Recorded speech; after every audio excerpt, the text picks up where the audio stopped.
Hello everyone. So this lecture going to be the first lecture in the environment series for CDS and NDA 2026 exam, जिसमें UPSC mostly questions पूछता है आपके international convention से. सो इस lecture में हम आज अपने सारे इंटरनेशनल कन्वेंशंस को कंप्लीट करेंगे.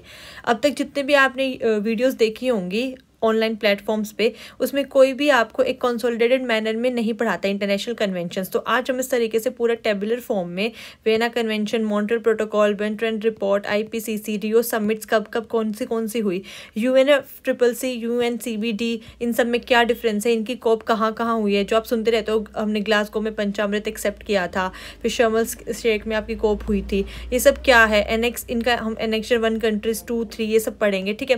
देन साइट्स, यूएनसीएमएस, ट्रैफिक, इस सब के बारे में जानेंगे. Vienna, Montreal protocol, Kigali agreement, इन सब में क्या डिफरेंस है with flow chart, Stockholm convention, Rotterdam convention, Basel convention, और लास्ट में एनजीओज एंड आपके इस तरीके से कौन कौन से होते हैं, ये सब जान के हम अपने लेक्चर को एंड करेंगे. ठीक है.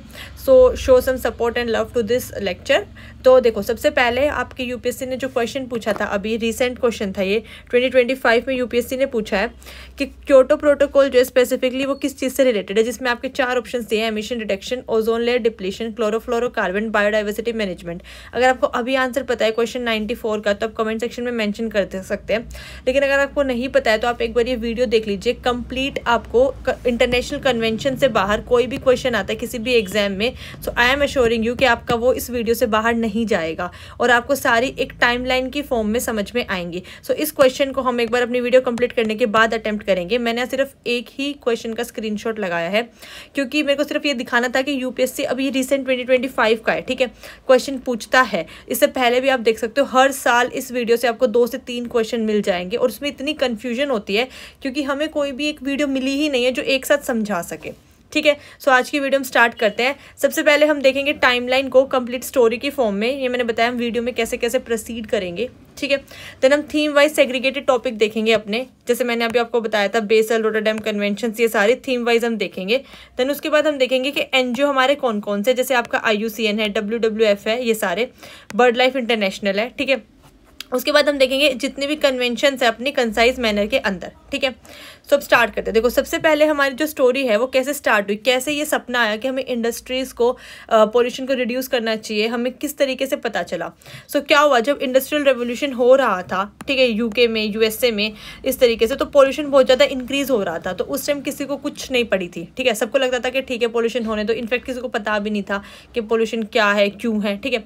फिर एक बुक आई हमारी साइलेंट स्प्रिंग के नाम से 1962 के अंदर, जिसमें एनवायरमेंटल पोल्यूशन के बारे में बात की गई. तो उस टाइम सबसे पहले ये आया कॉज एंड इफेक्ट, आप बोल सकते हो कि ठीक है ऐसी भी कोई चीज़ है. ठीक है. उसके बाद हमारी सबसे पहली कॉन्फ्रेंस होते हैं इसी के रिगार्डिंग स्टोरी में, स्टॉकहोम कॉन्फ्रेंस जिसका नाम है, और वो होती है हमारी 1972 के अंदर. ठीक है. जिसके मेजर आपके 4-5 आउटकम्स निकले थे. ठीक है. सबसे पहले हमारे UNEP फॉर्म हुआ. ठीक है. उसके बाद POP के बारे में इसमें बात हुई. अभी बताऊंगी मैं आपको UNEP क्या है, POP क्या है. POP is persistent organic pollutants, जैसे कि आपके DDT हो गए, पेस्टिसाइड्स हो गए, केमिकल्स हो गए, ये सारे जो हो गए आपके. ठीक है. इन सब को बेसिकली आपको रोक लगानी है. ठीक है. उसके बाद इंडिया में इसका क्या कॉज एंड इफेक्ट आया. इंडिया में WPA बना, मतलब वाइल्ड लाइफ प्रोटेक्शन एक्ट 1972. इसके आगे जो हम वीडियोस लेके आएंगे उसमें एक साथ पूरे कंसाइज मैनर में सारे एक्ट भी करेंगे. ठीक है. Then ministry of environment establish हुई. EPA के रिगार्डिंग बात हुई जो 1986 में आपका आएगा. और 42nd अमेंडमेंट्स एक्ट से हमने DPSP और फंडामेंटल राइट में 2 प्रोविजंस अलग अलग ऐड किए रिगार्डिंग प्रोटेक्शन ऑफ एनवायरनमेंट. सो कोई आपसे पूछे स्टॉकहोम कॉन्फ्रेंस के क्या मेजर आउटकम्स थे, तो 3 थे. एक तो UNEP इस्टेब्लिश हो गया. ठीक है. यूनाइटेड नेशन एनवायरनमेंट प्रोग्राम, जिसके हेडक्वार्टर हमारे केन्या के अंदर है. और उसके बाद POP हमारा परसिस्टेंट ऑर्गेनिक पॉल्यूटेंट्स को रिड्यूस करने की बात की गई. इंडिया में क्या क्या प्रोविजन हुए, WPA आया, EPA आया, 42nd अमेंडमेंट से हमने डीपर फंडामेंटल राइट्स में चेंजेस किए. अब देखो, UNEP के रिगार्डिंग अगर कोई UPSC क्वेश्चन पूछता है तो वो पूछेगा क्या ये इंटर गवर्नमेंटल बॉडी है या NGO है या क्या है. ठीक है. सो बेसिकली UN जो है आपकी एक इंटर गवर्नमेंटल बॉडी है, क्योंकि UNEP और WMO मिलकर बनाते हैं IUCN. तो IUCN भी एक इंटर गवर्नमेंटल बॉडी है. अच्छा, इंटर गवर्नमेंटल बॉडी क्या होता है कि मान लो कोई भी 3-4 कंट्रीज की जो गवर्नमेंट है वो मिलके आपस में एक बॉडी बना देती है. ठीक है, मतलब मोर देन 3 to 4 कंट्रीज़ हैं, उनकी जो गवर्नमेंट है वो मिलके एक कमीशन या एक बॉडी बनाते हैं जिसको हम बोल देते हैं इंटर गवर्नमेंटल बॉडी बेसिकली। ठीक है, उसके बाद यूएनईपी ने, अब देखो कोई भी अगर बॉडी बनती है तो उसको चलाने के लिए हमें एक फ़ंड चाहिए होता है, पैसे चाहिए होता है। तो वो पैसे हमारे कहाँ से आए, इन्होंने अपना एक फ़ंड बनाया ग्लोबल एनवायरनमेंट फैसिलिटी फ़ंड, जो कि 1992 में आया। ठीक है, तो वो फंड से, अब क्योंकि वही यूएनईपी के लिए बना है तो बेसिकली इसी को चलाने के लिए मेजरली इसको पैसे देते थे। अच्छा, ये एक क्वेश्चन पूछ लिया जाता है कि यूएनईपी में किस किस के सेक्रेटेरिएट है, तो आपके 4 मेजरली सेक्रेटेरिएट है। साइट्स का है, ठीक है, सीएमएस का है, सीबीडी का, मिनामाटा का। अब ये सब क्या है आगे हम पढ़ेंगे, साइट, सीएमएस एंड सीबीडी। ठीक है, मिनामाटा भी मैं आपको भी यहाँ बता देती हूँ शॉर्ट में। मिनामाटा आपकी एक कन्वेंशन है या एक आप कह सकते हो जो है चीज़, वो आपकी मर्करी पॉल्यूशन से रिलेटेड है। ये सबसे पहले जापान में आया था। So Minamata is related to mercury pollution, कि आपको मरकरी का जो है पॉल्यूशन कम से कम करना है या नहीं करना है मरकरी से pollution. Site, CMS and CBD, ये अभी हम इस वीडियो में आगे देखेंगे। ठीक है, इसलिए मैं यहाँ पे आपको नहीं बता रही हूँ। अब हम चलते हैं अपना आगे। देखो अब इसके बाद क्या हुआ, स्टॉकहोम आपकी कॉन्फ्रेंस हो गई। स्टॉकहोम के बाद एक लिमिट्स टू ग्रोथ थ्योरी आई जो कि क्लब ऑफ रोम से इनिशिएट हुई थी, जिसमें ये बोला गया था कि वर्ल्ड जो है ना हमारा 21st सेंचुरी में एंड हो जाएगा, बट वो इतनी इंपॉर्टेंट है, उस चीज़ पे आपको ध्यान भी नहीं देना है। इसके बाद हमारी आई वियना कन्वेंशन। वियना कन्वेंशन जो है हमारी, वो किस बारे में बात करती है, ओजोन डिप्लीशन के बारे में। ठीक है, वियना कन्वेंशन बोलती है कि हमें फेज आउट करना है ओडीएस सब्सटेंस को, मतलब जितने भी आपके ओजोन डिप्लीटिंग सब्सटेंस है, क्योंकि वियना रिलेटेड है ओजोन से, तो ओजोन को जैसे डिप्लीट करते हैं सीएफसी, क्लोरोफ्लोरोकार्बन। सो इन सबको हमें फेज आउट करना है, बेसिकली खत्म कर देना है, इनको हमें यूज़ नहीं करना है। ठीक है, मॉन्ट्रियल प्रोटोकॉल आया इसके बाद 1987 में, जिसने सेम बात बोली कि हम ओजोन डिप्लीटिंग सब्सटेंसेस को फेज आउट करेंगे। ठीक है, अब जब यहाँ पे हमने सीएफसी को फेज आउट किया तो अब बात चली हम आगे अब यूज़ क्या करेंगे उसकी जगह पे। तो एक किसी ने आइडिया दिया हम HCFC को यूज़ कर सकते हैं, लेकिन लेटर ऑन रियलाइज़ हुआ ये भी एक ओजोन डिप्लीटिंग सब्सटेंस है, सो हम इसको भी यूज़ अभी नहीं कर सकते हैं।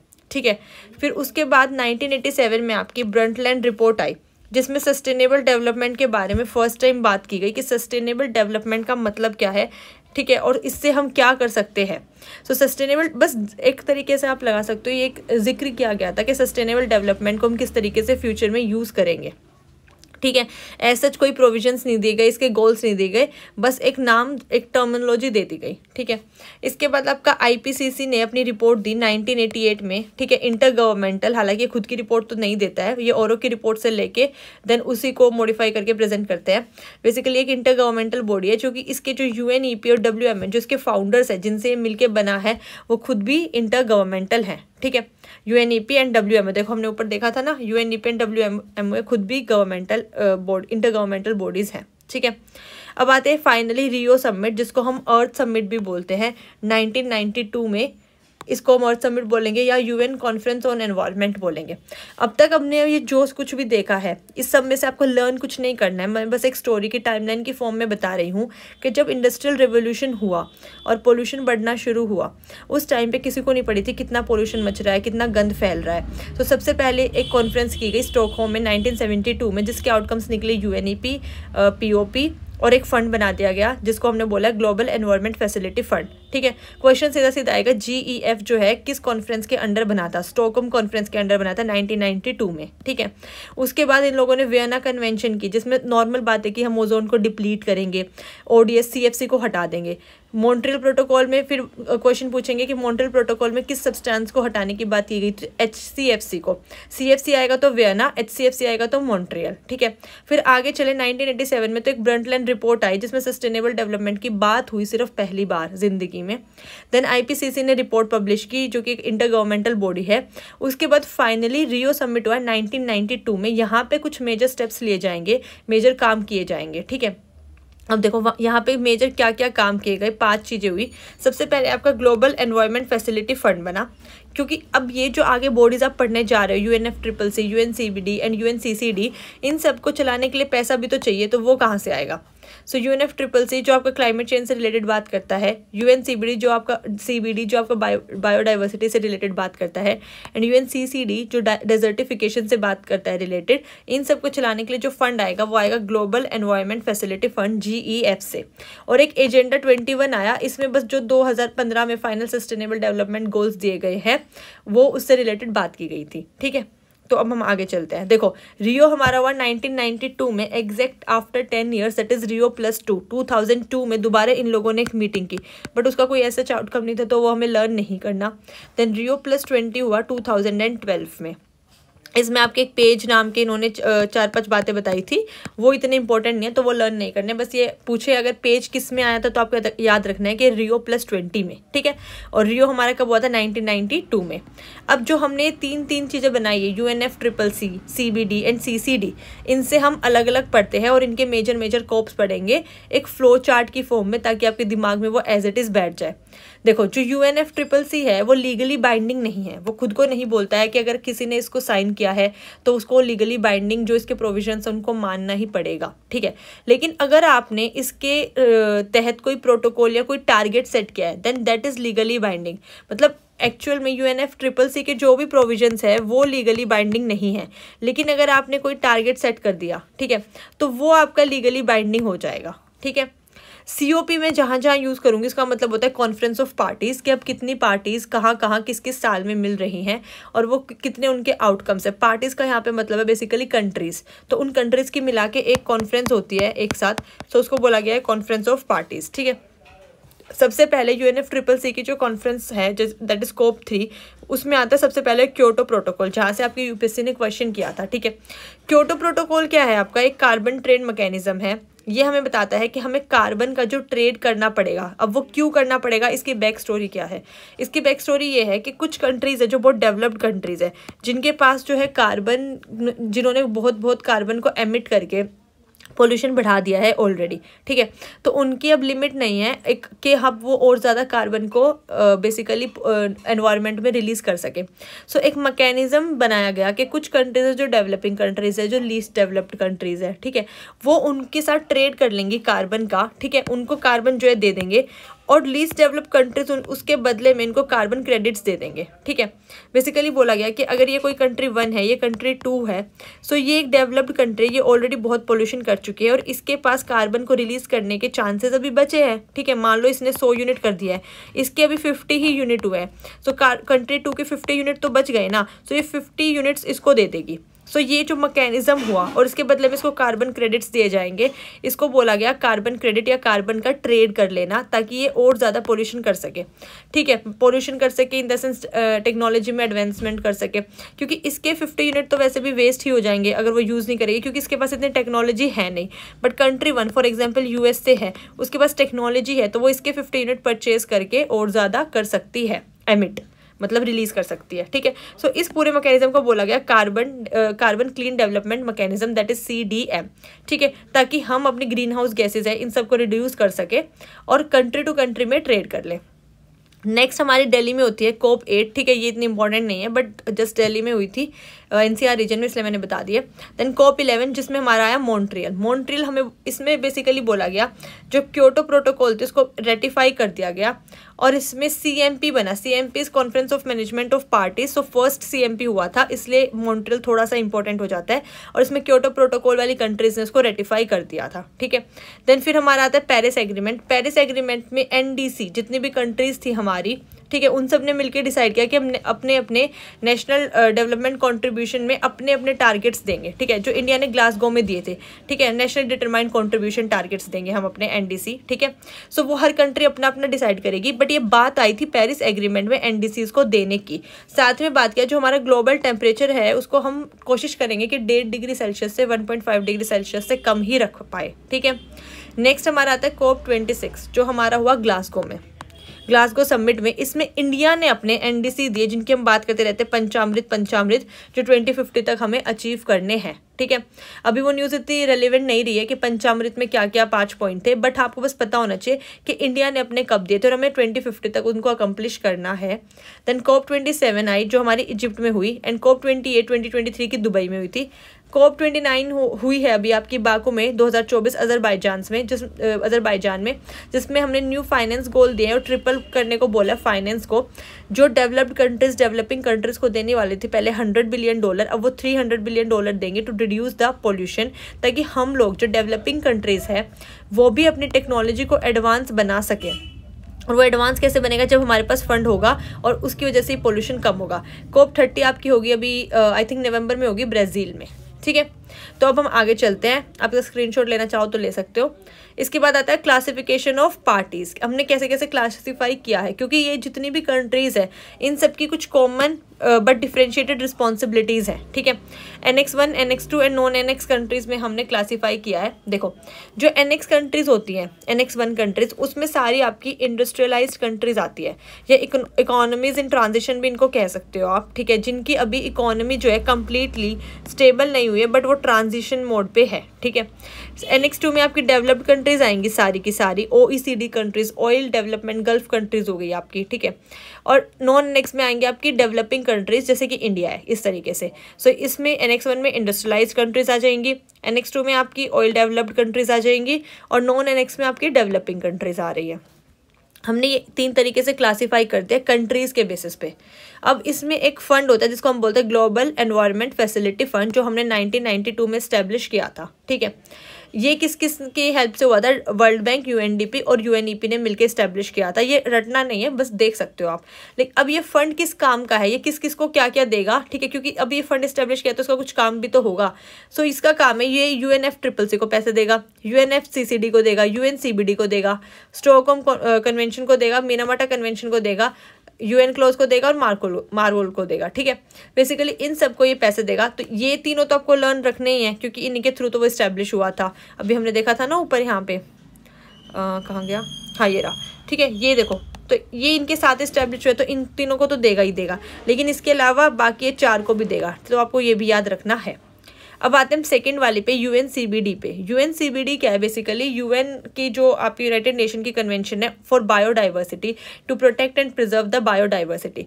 क्या ये लीगली बाइंडिंग है? Yes, this is legally binding. लेकिन क्या हमारे UNFCCC लीगली बाइंडिंग था? No, that was not legally binding. लेकिन अगर किसी कंट्री ने उसको साइन एंड रेटिफाई कर लिया और उसके अकॉर्डिंगली टारगेट्स दे दिए, तो वो टारगेट्स लीगली बाइंडिंग है, ठीक है। अब देखते हैं आगे। अब देखो UNCBD जो है USA ने साइन नहीं किया था टिल डेट, इंडिया ने कर रखा है।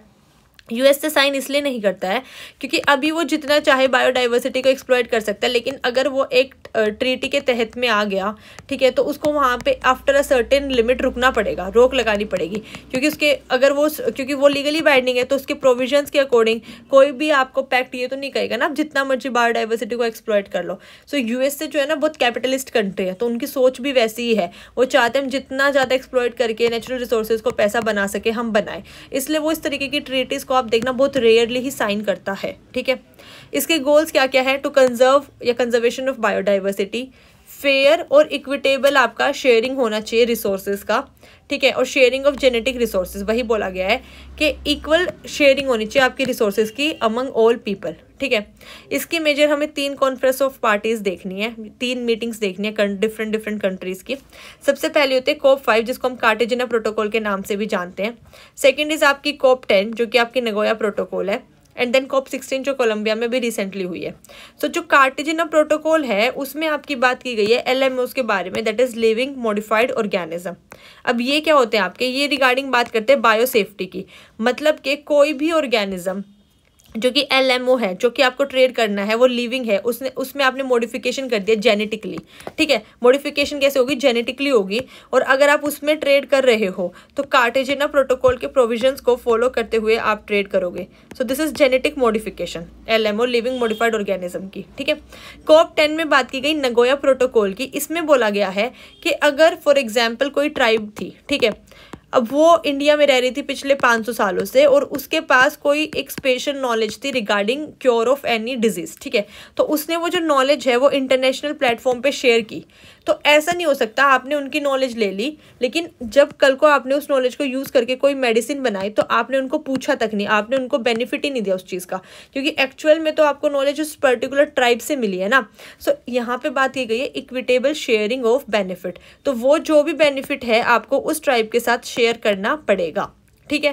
देन हमारे इसी में आए थे अच्छी बायोडाइवर्सिटी टारगेट्स, इसमें भी बस बायोडाइवर्सिटी को प्रोटेक्ट करने के लिए टारगेट्स दिए गए थे। Later on coming Montreal protocol में इसका नाम रिप्लेस कर दिया और इसका नाम GBF रख दिया, ठीक है। Global biodiversity framework.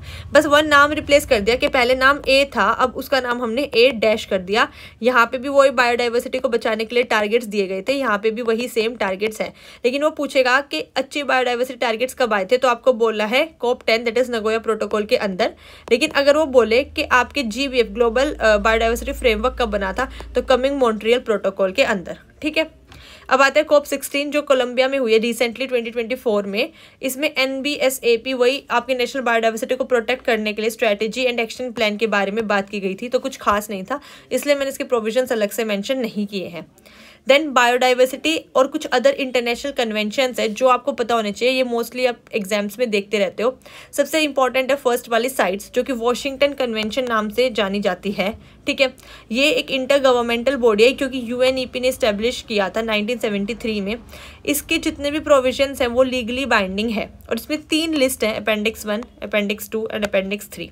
अब इसमें क्या क्या देखो, अगर आपको कोई भी ट्रेड करना है तो कुछ एनिमल्स या कुछ प्लांट्स हैं जो बिल्कुल प्रोहिबिटेड है कि उनको आप ट्रेड कर ही नहीं सकते, वो आते हैं आपके अपेंडिक्स 1 में, कि इनको आप अपना हाथ भी नहीं लगा सकते हो, बिल्कुल भी ट्रेड नहीं कर सकते। अपेंडिक्स 2 में आएंगे कि कुछ हैं आपके जो आपके रेगुलेट किए जाते हैं कि इनको आप ट्रेड कर सकते हो लेकिन रेगुलेट करके। ठीक है, सो वो जो आते हैं रेगुलेशन वाले वो आपके आएंगे अपेंडिक्स 2 में। ठीक है, रेगुलेटेड 1।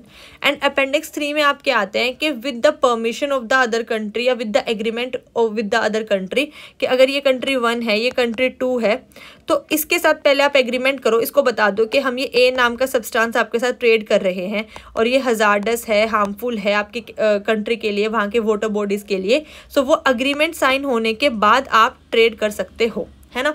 सो प्रोहिबिटेड वाले में अपेंडिक्स 1 में आप कर ही नहीं सकते हो। अपेंडिक्स 2 में वो लिस्ट दी गई है उन प्लांट्स एंड एनिमल्स की जो रेगुलेटेड है, मतलब कर सकते हो trade but in a regulated manner.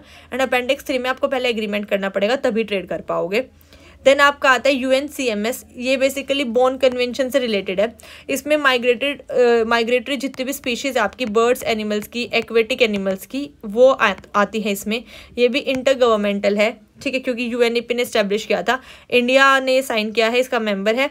और इसकी अभी COP13 हुई थी CMS की गांधीनगर गुजरात में। ठीक है, आपको मेजरली पता होना चाहिए कि बॉर्न कन्वेंशन है जो आपकी वो बर्ड्स एंड एनिमल्स से रिलेटेड है और माइग्रेटरी स्पीशीज़ से। उसके बाद आता है हमारा एक ट्रैफिक क्या है ना, आपका एक NGO, जैसे ये आपकी जो थी इंटर गवर्नमेंटल थी, लेकिन सेम आपके जो ये ट्रैफिक है ये दिस इज़ एन NGO, क्योंकि इसके जो निर्माता है वो IUCN है और WWF है, इसलिए ट्रैफिक के बारे में अगर पूछ ले तो दिस इज़ एन NGO। ठीक है, इसके बाद हमारा आता है ओजोन से रिलेटेड 3 आपको मेजरली पढ़ने होते हैं, Vienna convention, Montreal convention and Kigali agreement. ठीक है, वियना कन्वेंशन में क्या हुआ था, सिर्फ लोगों ने बातें की थी, कुछ काम धंधा नहीं किया, मिले, आए, चाय पी, बिस्किट खाए, बात करके निकल गए। ठीक है, कोई भी बाइंडिंग रिडक्शन इन्होंने एग्रीमेंट नहीं किया, सिर्फ बोला हम CFC को फेज आउट करेंगे, लेकिन ना कोई टारगेट था, ना कोई गोल था, कुछ भी इसमें डिसाइड नहीं किया गया। ठीक है, मॉन्ट्रियल प्रोटोकॉल में इन्होंने बात की with a defined legally binding target कि हम HCFC को, हाइड्रोक्लोरोफ्लोरोकार्बन को फेज आउट करेंगे।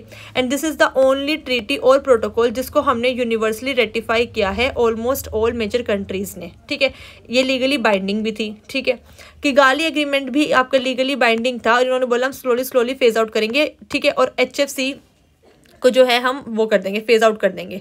अब आप सोच रहे होगे यहाँ पे हम CFC को फेज आउट कर रहे हैं, वेन्या में, मॉन्ट्रियल में हम करें HCFC को, फिर किगाली में HFC को भी फेज आउट कर रहे हैं, तो ये सब क्या हो रहा है। देखो इस पे हम ये देखते हैं, ये मैंने अलग से जो यहाँ पे लिखा हुआ है बॉक्स में, यहाँ सर्कल बना दिया मैंने। देखो जो ODS होते हैं, ओजोन डिप्लीटिंग सब्सटेंसेस, जैसे वेन्या में आपकी CFC की बात हुई है, ठीक है, मॉन्ट्रियल में आपकी HCFC की बात हुई है और किगाली में आपकी HFC की बात हुई है। ये जो ऊपर वाले थे आपके, ये आपके ODS थे। ठीक है, तो हमने बोला इनको हटा के, मतलब पहले CFC को हटा के HCFC लेके आए, पता लगा ये भी ओजोन डिप्लीटिंग सब्सटेंस है तो इसको हटा के HFC लेके आए। अब ये आपका ओजोन डिप्लीटिंग सब्सटेंस तो नहीं है, लेकिन ये आपका क्या है ना, ग्रीन हाउस गैस इफेक्ट है। सो ये बहुत ज़्यादा मेजर पोल्यूशन करता है, ग्रीन हाउस गैस में इसका बहुत ज़्यादा कॉन्ट्रीब्यूशन है। तो अब हमने डिसाइड किया हमें इसको भी फाइनली हटाना पड़ेगा। सो इसलिए हमने किगाली एग्रीमेंट में सोचा कि हम HFC को भी हटा देंगे। ठीक है, इसके बाद आपकी 3 कन्वेंशन आते हैं, that is BRS convention, Basel convention, Rotterdam convention and Stockholm convention. ठीक है, ये तीनों आपकी अलग से पढ़नी है हमें। अब ये कैसे हैं, देखो जो बेसल कन्वेंशन है वो आपके ट्रांसबाउंडरी मूवमेंट ऑफ हजार्डस वेस्ट के रोकने के उस पे है, टॉपिक पे है। कैसे कि जो अगर ये कंट्री 1 है, ये कंट्री 2 है, सो ट्रांसबाउंडरी आप कोई भी हजार्डस वेस्ट जो है उसको नहीं सेंड करोगे। सो ये आपकी बोलते हैं बेसल कन्वेंशन, जो कि आई थी 1989 में। इसमें आपको ध्यान रखना है जितने भी आपके रेडियो एक्टिव वेस्ट है, रेडियो एक्टिव सब्सटेंस है, वो इंक्लूड नहीं होते हैं, ठीक है। नेक्स्ट आपकी रोटरडम कन्वेंशन जो आपकी आई थी 1992 में, ये आपकी ट्रेड से रिलेटेड है, ठीक है। आपको लर्न कैसे रखना है, इसमें आर आता है, रोटरडम में भी आर आता है, तो ट्रेड से रिलेटेड है Rotterdam. Base and waste are similar in the pronunciation, so इसलिए ये आपके हो जाएंगे बेस एंड वेस्ट। एक सेकेंड, बेस एंड वेस्ट, एक मिनट, हाँ देखो, base and waste are similar in the pronunciation, तो इसलिए ये आपके हो जाएंगे जो आपका वेस्ट की मूवमेंट है उसको रोकने के लिए आपकी आती है बेसल कन्वेंशन। नेक्स्ट है हमारा आपका स्टॉकहोम कन्वेंशन। स्टॉकहोम कन्वेंशन आपकी आई थी 2001 में। इसमें आपकी बात की गई थी पीओपी के रिगार्डिंग, पर्सिस्टेंट ऑर्गेनिक पोल्यूटेंट्स के रिगार्डिंग, ठीक है। मेनली आपकी रिड्यूस पोल्यूशन को रिड्यूस करने के लिए आई थी, ठीक है। उसके बाद हमने जब ये तीनों कन्वेंशंस पे काम किया, ठीक है, मतलब बेसल में आपके वेस्ट को रिड्यूस किया, रोटरडैम में आपके ट्रेड को रिड्यूस किया, और आपके स्टॉकहोम में पीओपी को रिड्यूस किया, that is persistent organic pollutants. और आप मुझे कमेंट सेक्शन में बताना, अभी हम ऊपर पढ़ के आए हैं आपके कौन कौन से मेजरली पर्सिस्टेंट ऑर्गेनिक पोल्यूटेंट्स हैं, ठीक है। नेक्स्ट हमारा है एनजीओ से रिलेटेड। एनजीओ हमारे कौन कौन से हैं, ठीक है। एनजीओ आपके हैं जैसे कंजर्वेशन इंटरनेशनल है, बर्ड लाइफ इंटरनेशनल है, ये सारे आपके क्या है एनजीओ। वेटलैंड इंटरनेशनल है, ट्रैफिक है, IUCN है, ये आपके सारे एनजीओ हैं, ठीक है। इंडिया के अंदर आपके एक BNHS करके है, ये भी आपका एनजीओ है, ठीक है। और IUCN, ट्रैफिक, वेटलैंड, अभी ट्रैफिक मैंने ऊपर भी पढ़ाया था आपको, ठीक है। ये सारे आपके कौन से क्या क्या है एनजीओ है। WWF भी आपका एनजीओ है, ठीक है। आई थिंक बीच में थोड़ा पेन स्टक हो गया था, सो अगर वीडियो थोड़ी मिस हो गई है तो मैं एक बार यहाँ से दोबारा बता देती हूँ। मैं यहाँ पे आपको ट्रिक बता रही थी कि जो वेस्ट है उससे रिलेटेड है बेस, ठीक है, तो इसलिए आप ऐसे राइम करके याद कर सकते हो। रोटरडैम में आर आता है एंड पीओपी स्टॉकहोम वाला आपका पर्सिस्टेंट ऑर्गेनिक पोल्यूटेंट से रिलेटेड था, ठीक है। देन यहाँ पे अच्छा हाँ, रोटरडैम में एक बात और बताना चाहती हूँ मैं, यहाँ पे PIC का भी रोल आता है, प्रायर इन्फॉर्म्ड कंसेंट, कि अगर आप कंट्री 1 से कंट्री 2 में कोई भी एक हार्मफुल ट्रेड का, हजार्डस ट्रेड का ट्रेड कर रहे हो सब्सटेंस का, सो आपको दूसरी कंट्री से पहले PIC लेना पड़ेगा, प्रायर इन्फॉर्म कंसेंट, कि आपने उनको इन्फॉर्म कर दिया कि आप ये ट्रेड कर रहे हो, ठीक है। देन मैं एनजीओज आपको ऑलरेडी बता चुकी है, सारे हमारे क्या है एनजीओज हैं। बर्ड लाइफ इंटरनेशनल आपका इंटरनेशनली सेम, उसकी जो इंडिया में अगर ब्रांच बोलेंगे एक तरीके से ब्रांच आप कह सकते हो, उससे सिमिलर बॉडी, तो दैट इज BNHS, ठीक है। उसके बाद हमारा फाइनली एक मिसलिनियस चीज़ थी जो मैंने लिख दी है, UNREDD, UN रीड आपका एक इनिशिएटिव है जो कि बोलता है डिफॉरेस्टेशन कम से कम करो या मत करो एंड ज़्यादा से ज़्यादा पेड़ उगाओ। इसी का एक UNREDD+ है जो कि आपका एक NGO है, ठीक है। ये एक मिसलिनियस चीज़ है। और साथ में एक जैसे कन्वेंशन है, मीनामाटा कन्वेंशन, शायद मैं आपको ऑलरेडी बता चुकी हूँ, that is related to mercury pollution, कि आपको मरकरी पोल्यूशन है वो नहीं करना है या रिड्यूस करना है, ठीक है। इसके अलावा अभी हम उस पर चलते हैं जो हमने अपना स्टार्टिंग में क्वेश्चन देखा था क्योटो प्रोटोकॉल वाला, उसका आंसर क्या रहेगा, ठीक है। एक सेकेंड, आई थिंक वो हट गया है, मैं दोबारा से लगा देती हूँ, जस्ट अ सेकेंड। देखो ये हमारा क्वेश्चन था बेसिकली क्योटो प्रोटोकॉल का। The Kyoto protocol specifically relate to which among the following issues, ठीक है। सो देखो इसमें हमें ऑप्शन दिया गया एमिशन रिडक्शन का, ओजोन लेयर का, ओजोन डिप्लीशन का, ये सारे। सो इसका जो आंसर रहेगा, अब मैं बता देती हूँ फाइनल, इसका आंसर है A, that is emission reduction. अभी हम सब ने पढ़ा है, देखो आप बताओ जो ओजोन लेयर डिप्लीशन है वो हमने कहाँ पढ़ी है, अभी हमने ODS सब्सटेंसेस पढ़े थे अपने। सो ODS में हमने वियना, मॉन्ट्रियल और किगाली पढ़ा है। तो ओजोन लेयर डिप्रेशन के लिए तो अगर ऑप्शन में होता तो वियना, मॉन्ट्रियल और किगाली में से होना चाहिए, बट वो तो है नहीं, सो ओजोन तो आएगा नहीं इसमें। सो इसमें लिख देती हूँ Vienna, Montreal and Kigali. Chlorofluorocarbon, phase out carbon भी हमने उसी में देखा था ओजोन वाले में। बायोडाइवर्सिटी मैनेजमेंट इज UNCBD के बारे में ये बात कर रहा है। So emission reduction is the only option जो आपका इसका आंसर आएगा क्योटो प्रोटोकॉल का, जिसमें हमने ग्रीन हाउस गैसेस का reduction, carbon trade management CM देखा हमने, CT लिख देते हो एक्चुअली, ठीक है। सो कार्बन ट्रेड देखा है हमने यहाँ पे जो कंट्री 1 से कंट्री 2 में, ये वाला ये आप देख सकते हो, तो इसलिए इसका आंसर रहेगा A। तो अब आप कोई भी MCQ जाके लगा सकते हो यूपीएससी का जो आपकी इंटरनेशनल कन्वेंशन से रिलेटेड है, आपके ऑलमोस्ट 100% एमसीक्यू जो है इस वीडियो से, कंप्लीट वीडियो से बन जाएंगे, क्योंकि इसमें हमने पूरा स्ट्रेटेजिकली पढ़ा है with the form of timeline, ठीक है। और इसी तरीके से वीडियो आपको चाहिए हो तो आप चैनल को सब्सक्राइब कर लीजिएगा और नोटिफिकेशन ऑन कर लेना, क्योंकि हम नेक्स्ट वीडियो में सारे एक्ट, इंडिया के जितने भी एक्ट आपके, WPA, wild life protection act 1972 का, इन्वायरमेंटल प्रोटेक्शन एक्ट 1986 का, इससे पहले के आपके फॉरेस्ट राइट एक्ट हो गए, ब्रिटिशर के टाइम के हो गए।